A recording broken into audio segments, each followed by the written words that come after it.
A Bíblia Sagrada. Eu faço parte de um grupo. Eu sou católico apostólico romano. E nós, católicos, acreditamos na Bíblia Sagrada. E a Bíblia Sagrada contém 46 livros no Antigo Testamento. Para entender a Bíblia, nós precisamos também ter a cultura de ler, aprender as coisas.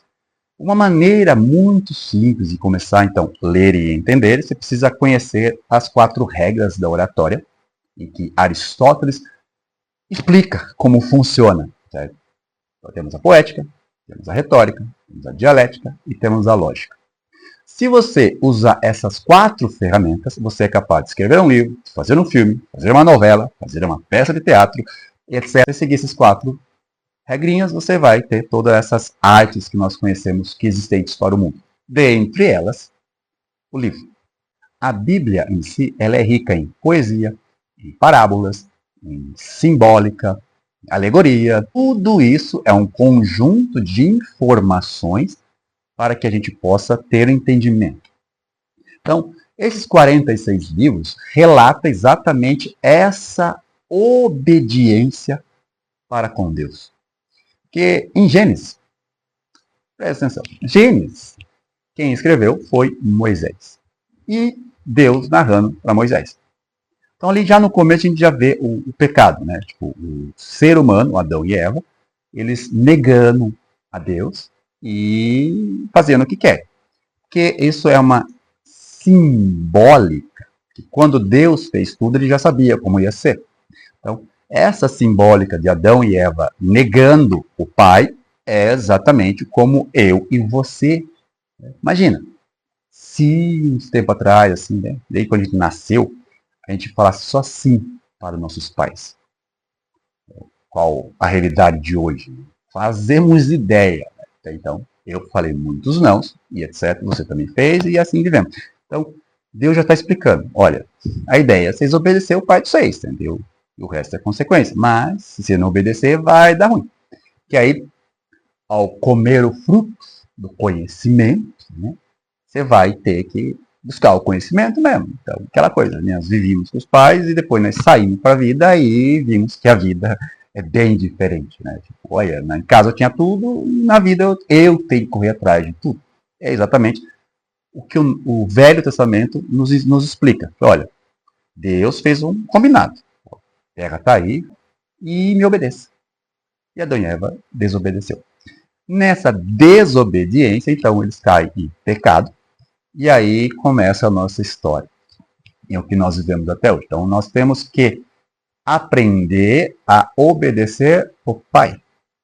Então, nesses 46 livros do Antigo Testamento, nós temos relatos de pessoas que sim obedeceram o Pai em qualquer situação e, consequentemente, as coisas que aconteceram com a vida deles.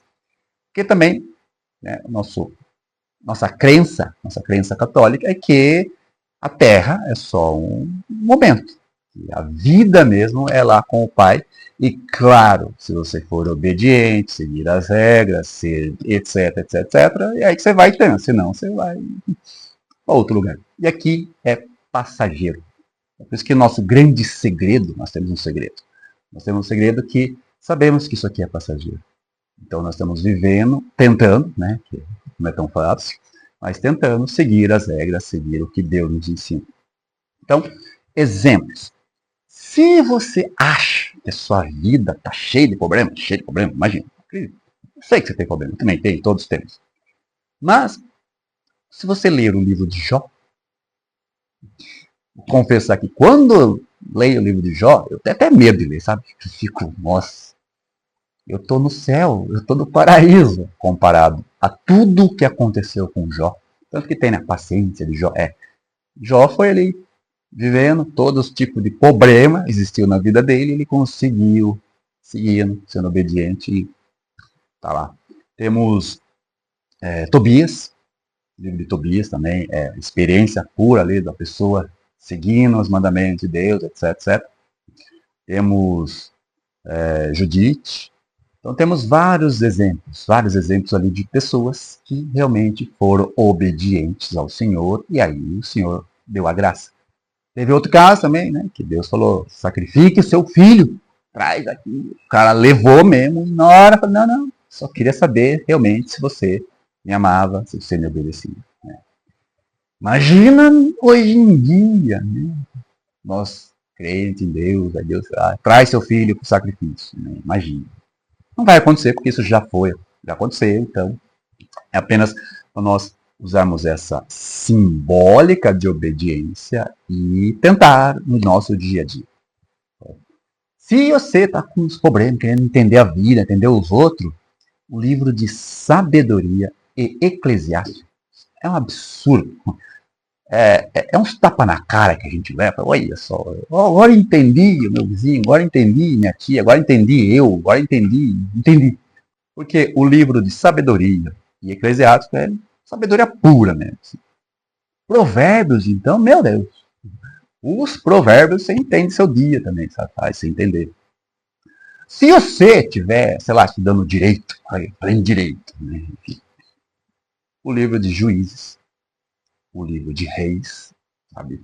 Faz nós entender muita coisa. Então, tipo, o Antigo Testamento são, então, provas, exemplos de seres humanos que foram realmente fiéis a Deus e obtiveram as suas graças. Porque também, isso também reflete o nosso comportamento. Seres humanos, nós aprendemos pela repetição. Como os gregos nos ensinaram pela memes, pela mímica. Você vê o outro fazendo e você vai repetindo.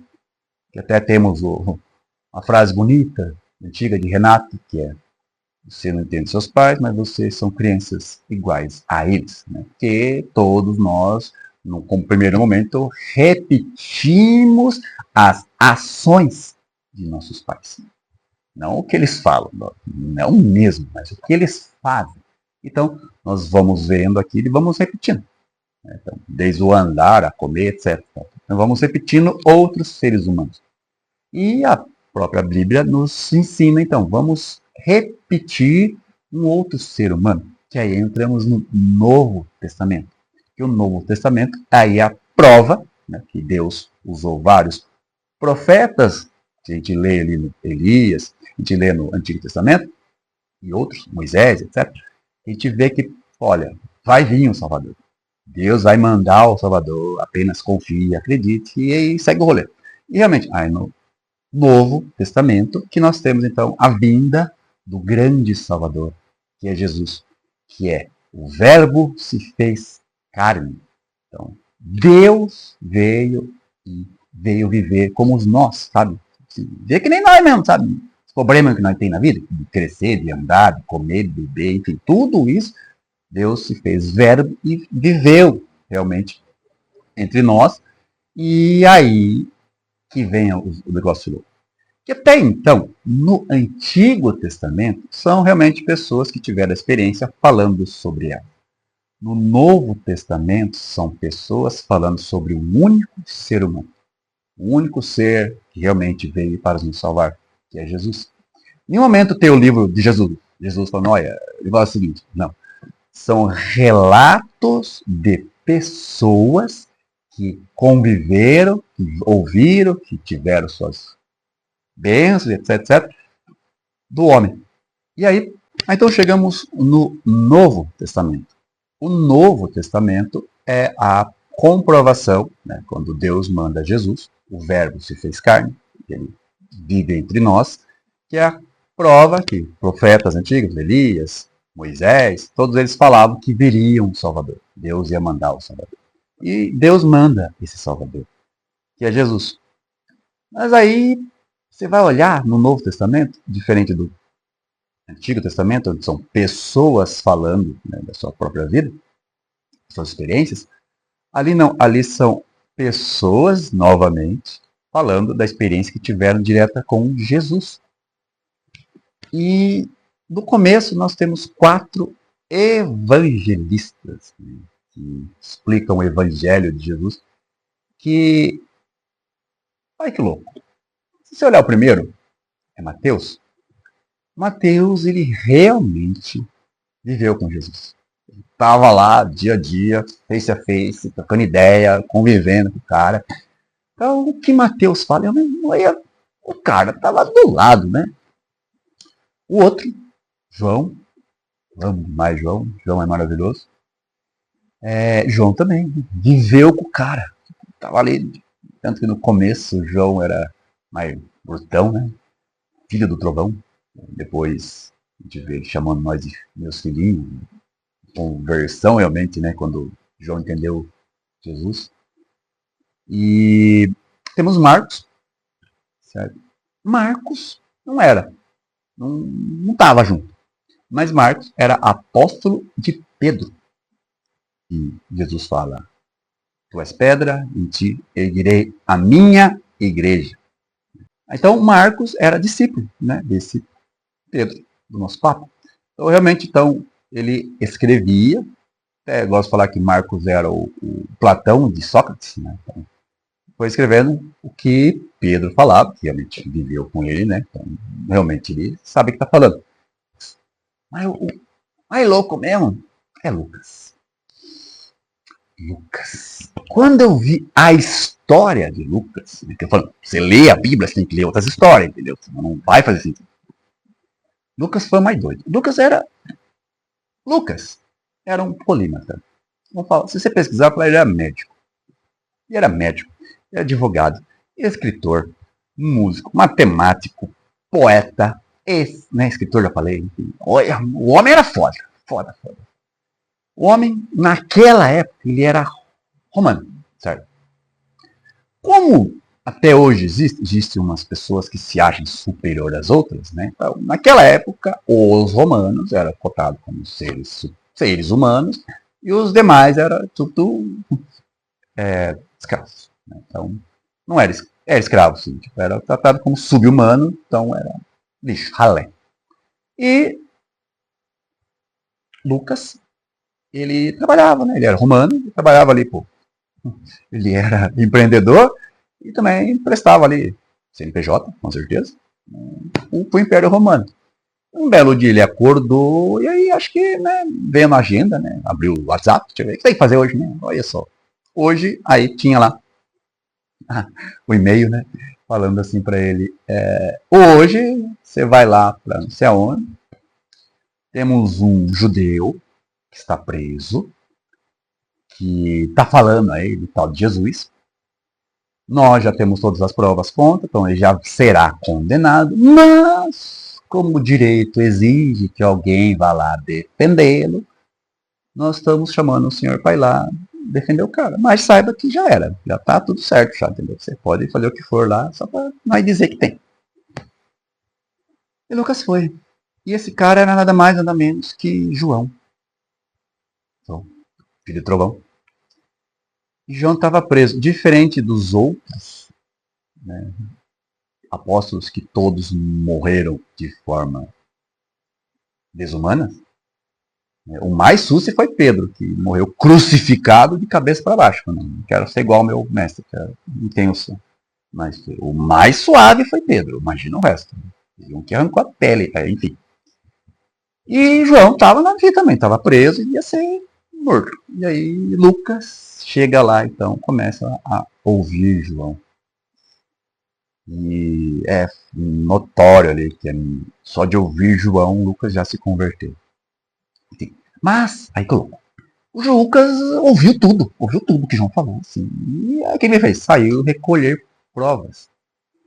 E realmente Lucas detalhou cada coisa que aconteceu com provas. E as provas que ele juntou libertou João. Olha só. Lucas, que não tinha nada a ver com o rolê, nunca ouviu, deve ter ouvido, sei lá, mas saiu e juntou provas, tantas provas que libertou João. E acredito muito que essas provas é o que nós temos. Evangelho de Lucas. Então, como é que pode, né? Como é que pode, tipo, cara que. Tô falando, então, né? Mateus estava junto. Marcos, discípulo de Pedro. Né? João estava junto. Pedro depois. Atos dos Apóstolos, etc, etc. E Lucas não. Lucas estava em outro rolê, outras coisas. Ele fazia outras coisas. Ele era médico, fazia outras coisas. Tá? Ele foi lá defender e se converteu, virou evangelista. E graças a Lucas libertar João, né, João, sim, aí sim ele se torna um ser livre. E claro, né, onde ele estava, vaza daqui que se é livre, mas não gosta de ser, melhor se ir embora. Ele vai embora mesmo. E aí nós temos também, né, no Novo Testamento, nós temos carta aos Coríntios, carta aos Romanos, e aí João dando rolê mesmo por aí, ensinando. Que aí nem volta lá atrás, né, que quando ele, cartas aos Coríntios, por exemplo, que os Coríntios eram os gregos. E os gregos, na época, também era a elite intelectual. E dentro dessa elite intelectual, teve um cara também que veio com umas ideias diferentes, assim, sabe? Da maioria, assim, um tal de Sócrates. Sócrates, ele falou que existia um único Deus. Né? Sócrates estava falando também. Várias pessoas. Né? Imhotep lá atrás também falou. Né? Várias pessoas. Quando você fala dessa história de um Deus só, dá ruim. É comprovado. Você falou de um Deus, geralmente dá ruim. Aconteceu com Sócrates. E ele falava que existia um Deus que ninguém enxergava, né? Um Deus que ninguém via, mas ele existia. E também na paideia grega, eles falam das 9 faculdades humanas, né? Das 6 primeiras são básicas do ser humano, mas tinham 3 que eram faculdades que eles chamavam de eclesiásticas. Olha que louco o rolê. Aqui também tem um livro eclesiástico. Eu falei, enfim. Então, eram faculdades que eles tinham e eles não sabiam explicar. E aí quando Sócrates explica, essas aí são desse Deus que ninguém vê. Certo? Enfim, aí nesse momento mataram Sócrates, né? Não pode falar de um Deus só. Não sei porquê.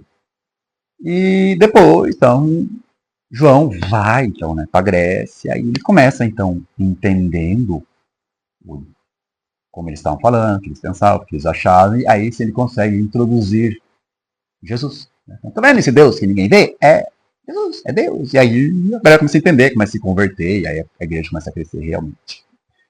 Então, a importância, né, da gente ler a Bíblia, né? Então, a gente vai entendendo que todas as coisas que você pode imaginar, que você pode precisar, ela está explicando para você, sabe? Tá na sua cara, assim, falando beabá. E aí lembra, né? Nós somos seres humanos que imitamos outros seres humanos. Então, nós, católicos, tradução, né, na etimologia católico, significa universal. Nós aceitamos, né, que Jesus aceitava todo mundo, aceitava todos. E lembrando também, né, que a fé sem obras ela é nula. Eu creio, mas não tem obra nenhuma.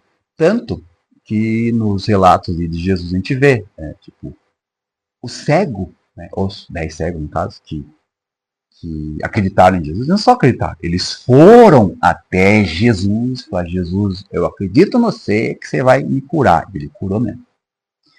O paralítico também, né, ele levaram ele até Jesus e falaram, eu acredito em você. Então, tipo, a ação, você agir, você ir até, ele está com a gente, ele está constantemente com a gente.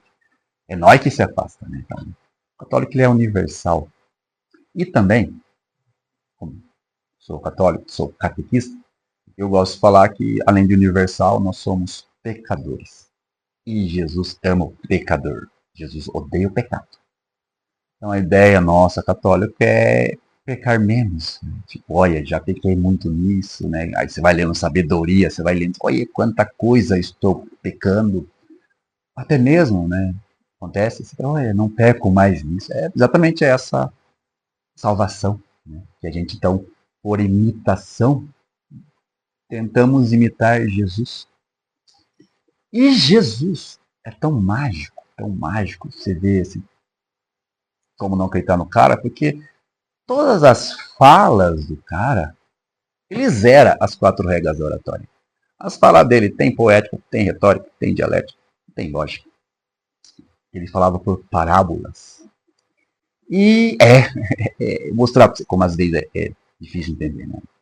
Quando Jesus fala assim, se alguém te der um tapa, ofereça a outra face. A outra face tem uma poética que é a outra face. Outra face. Aqui é uma face, aqui é a outra face. Uma moeda, né? Esse mundo dela.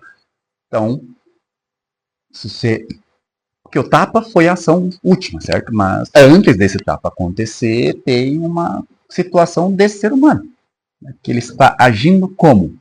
Com raiva, com ódio, né? Com ignorância.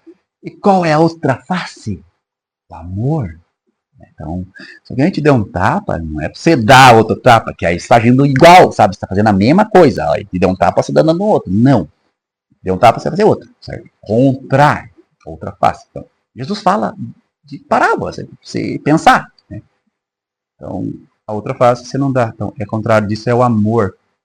E o contrário, né? E difícil está o amor, né? Então, ofereça outra face. E tem outra fase linda, maravilhosa, poética, lógica, que é quando um não quer, dois não brigam, né? Então, você sai. Você está perdoando, né? Você está imitando Jesus, né? Então, nós somos pessoas que imitamos pessoas. A Igreja Católica também nos ensina sobre os 7 pecados capitais. De Tomás de Aquino, Santo Agostinho, nos descreve os 7 pecados capitais. Que realmente nós copiamos os 7 pecados capitais, sabe? Cada momento eu estou copiando. E aí, como sair disso, como se curar, como se libertar, como se purificar, como seguir a Deus, que tem as 4 virtudes teologais. Então, nós temos referências. Então, nós temos no Antigo Testamento referência de pessoas que passaram por problemas, dificuldades e nunca duvidaram de Deus. No Novo Testamento, nós temos a comprovação da fala de Deus, que é a vida de Jesus, como Salvador, e que, sim, nós devemos imitá-lo na sua obediência. Jesus sempre foi obediente. Jesus não fez o que quis, né? Se pegar uma hora ali, no primeiro momento que Jesus aparece, se lê mais coisas, mas os mais famosos. Ele está no casamento, né? No casamento, sim. Aí chega a mãe dele, Maria, falar: filho, estão sem vinho. Imagina Jesus nessa hora, assim, imagino eu, né? Sério mesmo, mãe? Sério mesmo, mãe? Eu sou Jesus, filho de Deus, eu faço o que quiser, puder. E você quer que eu gaste o poder num vinho? Sério? Assim que você quer que eu apareça? Eu acho que é. E realmente, ele vai e obedece a mãe dele e transforma em vinho. Outra passagem também, que ele está andando, aí começam um grupo de pessoas juntarem, porque uma mulher cometeu adultério, e pela lei o adultério é apedrejar, mas a nova lei de Jesus era amar e perdoar. E aí o inimigo tentou ali desafiar. Aí chega para Jesus. Eu imagino também assim, né? Jesus estava escrevendo na areia, como fala, Jesus estava escrevendo na areia. Eu imagino, de novo, né? Jesus, vendo o pau quebrado. Olha, esses caras que entram com a perna, a mulher, enfim, podia com um estalar de dedos já acabar com tudo, já acaba com os pecadores, fica só quem não é pecador aqui, né? Ele podia já, com o poder dele, né? Mas não era a vontade dele, era a vontade do pai. E aí acho que nessa hora que ele ficou escrevendo, sabe, tipo, pai, tô querendo trucidar todo mundo aqui. Aí Deus fala, calma, deixa eles falar, né? Porque é assim que você consegue na comunicação. Você escuta aí que você vai entender o que fazer ou não. Lembrando, deu um tapa, né? Você dá outro tapa. Deu um tapa porque a pessoa tá equivocada, tá errada, tá brava, enfim, você dá outra face. Então, você espera as coisas acontecerem. Então, Jesus podia já, né, acabar com tudo, como Thanos, o inimigo, né, sempre tem. E aí, o inimigo chega pra ele e fala, e aí? Qual é que é? Você vai mandar, você mandou, né, respeitar as leis e respeitar Deus. E aí, como é que vai ser? Aí sim, né, Jesus para de desenhar e fala, atirai a primeira pedra aquele que não tiver pecado. E aí as pessoas começam, né? Enfim. Então, Jesus sempre foi obediente. Esteve na terra obediente. Aí sim, agora vamos falar de Pedro. Pedro, ele viveu com Jesus. Pedro é um papa. Mas Pedro, ele nega Jesus 3 vezes. 3 vezes. Teve vários, tá? Mas essas 3 vezes foi realmente uma marcação que Jesus fez. Que foi bem assim. Também, essa negação mostra a nossa realidade com eles, que é difícil. Por mais que nós leia, nós aprende, nós tá na igreja, nós faz, tem hora, né? Somos humanos. E Pedro mostra isso. No momento ali, a Sagrada Escritura nos fala que Jesus reuniu os 12, assim, sentou e explicou o plano, o golpe, o esquema, a parada toda. O negócio é o seguinte, irmãos. Vão me entregar, vão me prender, vão me humilhar, vão me chicotear, vão me crucificar e no terceiro dia eu volto. Fechou? Pedro levanta. Não deixarei ninguém tocar no Senhor. Aí as escrituras diz, imediatamente Jesus responde para Pedro e fala, sai daqui, Satanás. Porque Jesus conhece Pedro e sabe que Pedro está falando e não é Pedro falando, é o enganador. O enganador ali convenceu, porque o enganador faz isso mesmo. O enganador pega no detalhe mínimo que você acha da sua vida que ele torce, entendeu? Muitas coisas é evidente, mas tem aquela pequena, não sabe aquela que é assim? No Natal, foi isso, no Natal, comi feliz da vida, assim, e aí tinha os doces, e eu sou uma criança grande, né? Aí eu comendo doce, assim, e aquele doce tá um absurdo, eu querendo mais doce, eu comi de novo, aí eu fui pra terceira vez, eu falei, não, justo no Natal, é porque também, olha, antes de falar de Pedro, no Natal é lindo, é porque a gente celebra o nascimento de Jesus. E nesse nascimento de Jesus, é a única hora que o católico realmente obedece a Jesus, que é a hora que ele vai na missa, que é a hora que ele reúne a família, é a hora que ele celebra, enfim, é o único dia, sabe? É o único dia que os católicos seguem a Jesus, obedecem, né? E é mágico o Natal, porque é um dia lindo, né? Mas reparem, um dia o Natal é mágico. 4 dias, 5 dias depois, vem o dia do enganador. Que aí, né, todo mundo celebra, né? Então, repare que geralmente da briga, da acidente, da morte, das deslizamento, soterramento, tudo, um monte de coisa ruim acontece no dia do enganador, diferente do Natal. Então, você vê, voltando. É difícil seguir, né? Então, imagina, Pedro, do lado ali, já levantou, já discutiu, falou, não vou deixar, né? Já está desobedecendo. Aí Jesus fala, arreda daqui Satanás, né? Porque se você deparar alguém mentindo pra você, se você conhece essa pessoa, você gosta dela, você fica muito tempo, você vê que ela tá mentindo, você olha, não é ela, é alguém usando só ela, né? Perdoe, não sabe o que faz. Então, ele fala, arreda daqui Satanás, e já inédito, né? Pedrão, contando com essa, né? Você vai negar mais 3 vezes. Vamos aguardar, né? 2 para não perder a do Pedro. Jesus é poucas ideias, viu? Já digo, Jesus é poucas ideias. Jesus é isso e pronto, certo? Se não fizer, não fez. Só que, lógico, né? Se você falar com a mãe dele, aí tem outras coisas, né? Eu rezo muito pra Maria, assim, porque eu faço umas cagadas que eu sei que Jesus não quer, e eu falo, mãe, perdão, eu não errar de novo. Enfim. E então Pedro nega a primeira vez. Aí, a segunda vez que Pedro nega, quando Jesus vai no monte rezar, chama Pedro e mais 2, e fala, esperem-me aqui acordados.